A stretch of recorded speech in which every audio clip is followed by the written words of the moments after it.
Hi, in this video I'm going to give you a demonstration of something called generic methods. This is not really in the exercises that you might be graded on for the course that we're teaching, but it will certainly help you understand what we're doing. So I'm first of all going to create a new project and then add a class. So let's create a class inside of our new project. I'm just going to call it generic demonstration. So let's say I want the situation where I have two different arrays and I want to print both of them. So the first array will be an integer array. So we will create 1 through 11 in odd numbers. The next array that I will create will be an array of strings. And so you can put in any kind of name you like. I'll just use computer programming languages.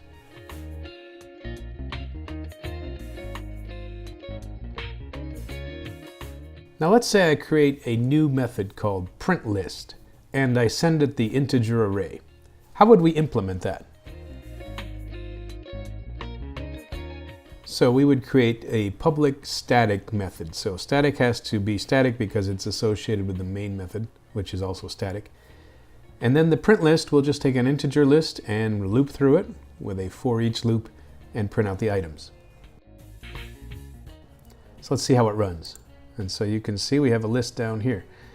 I'm going to change that to print line.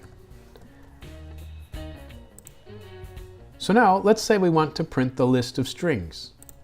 We would do another print list up here. And this time I'm going to do strings array. So I'm going to do it the traditional method first, and then we'll bring in generics later. You notice it says here that we have a problem with print list. So let's check to see what the error is here. So I hover and it says you don't have the right method. It's supposed to be in a list of integers, and you have a list of strings. So what you can do is create another method, and then you can just change one item on it. Instead of integer, it's called string. And now we have a list that looks like here. So we have two different ideas of the print list method. And if we print, we should be able to use both of them. Now that works, but there's a better way. Let's say instead of strings and integers, I started using other types of classes and just all the data types I could think of. I'd be rewriting this line right here, this print list array. So the situation we would like to do is to combine both of these functions into a single function. And that is the solution that generics provides. So let's create a new one here. I'm going to copy and paste one of the other examples here. I'm going to make a few modifications. I'm going to invent a new type, and I'm just going to call it T, capital T.